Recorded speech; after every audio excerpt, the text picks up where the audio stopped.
Now speaking with the media. There's one play in particular I wanted to start by asking you about. Dunk on Kevin Love. When you turn the corner, did you recognize it's him? And it's a former teammate. You guys have shared a lot of good times together. All part of the game, or did that one stand out? No, I actually didn't turn the corner. It was after offensive rebound, so I was diving down the middle. And once I got the bounce pass and I put my left leg down into the ground, that's when I looked up. And to be completely honest, I hate it had to be him. He's my guy. That's my brother, and I hope I'm still invited to the wedding. That's all. That's not even in my all-time dunk. So I take it out. I didn't mean it. K-Love, I love you, and I take it back. I wish I could take those 2 points back, and we still win the game by 9. So.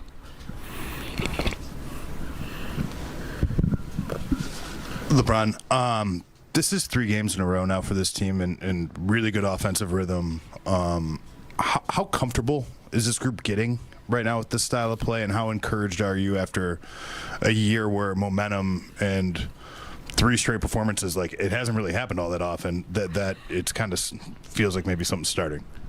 We just want to try to continue to work our habits, continue to push forward, and for about 11 quarters straight, we played some really good basketball.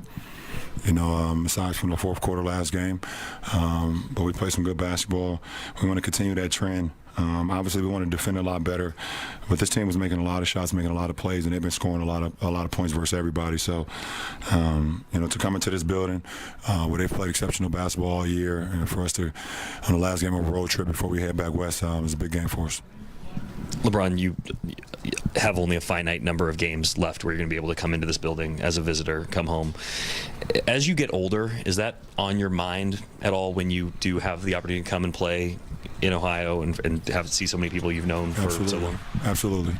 I know that my games playing here is very limited, in my career. So, hopefully I'm healthy enough to put on a uniform and go out and play at an effective level, and play in front of these fans, because they've given me so much for 11 years when I was here for my first stint and for my second stint. So, and also, to be able to be in front of my family and friends, for them to drive up 40 minutes, from my hometown of Akron, it means a lot to me.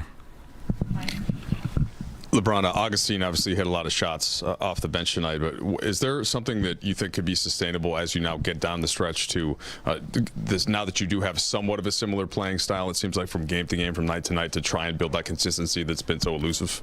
I don't know. It's from game to game to find out and to figure out. We want to continue to play the way we've been playing over the last couple of games, and we are in a really good rhythm offensively, and tonight in the fourth quarter, we locked in defensively, and if we can do that, I mean, we almost had 4 quarters of over 30. We had a 28-point quarter in the first, and I think a 29 in the third, and 30 points quarter plus in the second and fourth. So that was big time for us.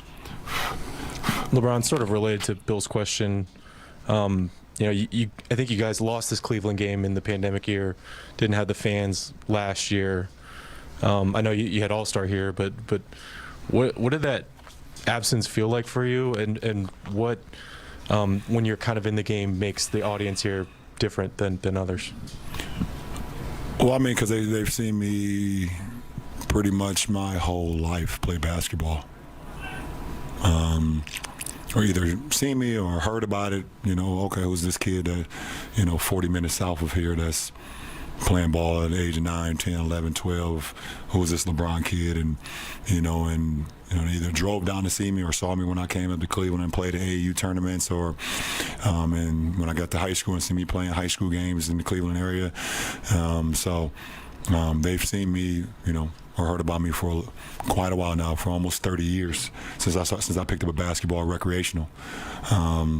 So that's the difference between here and every other arena in the world. Hey, LeBron. When you're here for All-Star and you hit the game-winning shot, you immediately recalled that it was the jumper was one that Kobe used to do.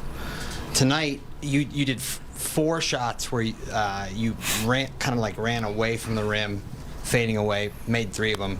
And I think that was the one that you hit to beat the Raptors at the end of the game, 2018 playoffs. Was there something about tonight that caused you to break that, like bring that shot into your repertoire, like you almost like you wanted to do it? No, it's been a part of my repertoire for quite a while now. It's a different shot than the one I hit versus Toronto. That was more of a one-leg leaner, fading left off one hand. So it was more of a touch shot off the glass. The ones that I was shooting tonight is more of it's more like a parachute. I kind of jump and fade, kind of in a parachute momentum away from my defender, and the reason for that is Cleveland has a lot of length. They have a lot of length, and you got to be careful going into the paint versus Marketing, versus Mobley, versus Moses. They got a lot of length. Stevens and also, Okoro. Those guys are lengthy in what they can do. So, being able to have that patented shot where I can get away from them at any time works well for me and works well for our team. Last two, we're going to take one off the zone PT, and then we'll end with Dave McKinley. Ron, when DJ is shooting the ball like that, he does tonight, how does that open up the offense for all of you guys, especially you? I've always flourished in my career with shooters, and DJ is a shooter.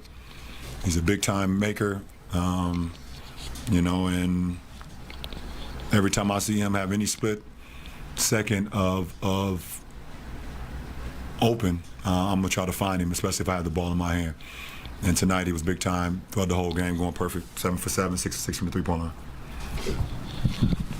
LeBron, somewhere along the lines this season, it seemed apparent that you decided that I'm still going to be all in and give what I have and kind of see what happens. By continuing that practice, how does that give this team a chance to do something that wouldn't reflect what the record is, what it's been so far? Yeah, because I can care less about what the narrative about our team is. I've been, at my point in my career, I don't get involved in that stuff. I don't read about it. I don't hear it too much. It's like really, I go home, drink wine or drink tequila every night. And if I'm at my house in LA, I'm watching a movie with the kids or I'm playing Madden.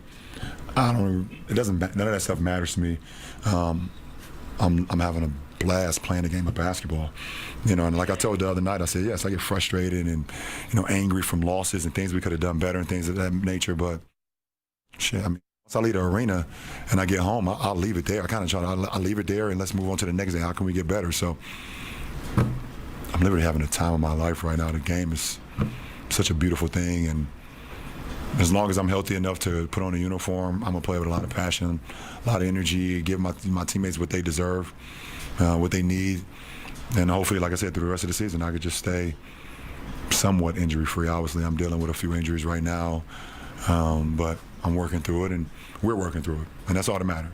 We can leave everything out on the floor, control what you can control, and what you can't, you don't worry about. So that's just my mindset. Appreciate it. The Lakers are back at home.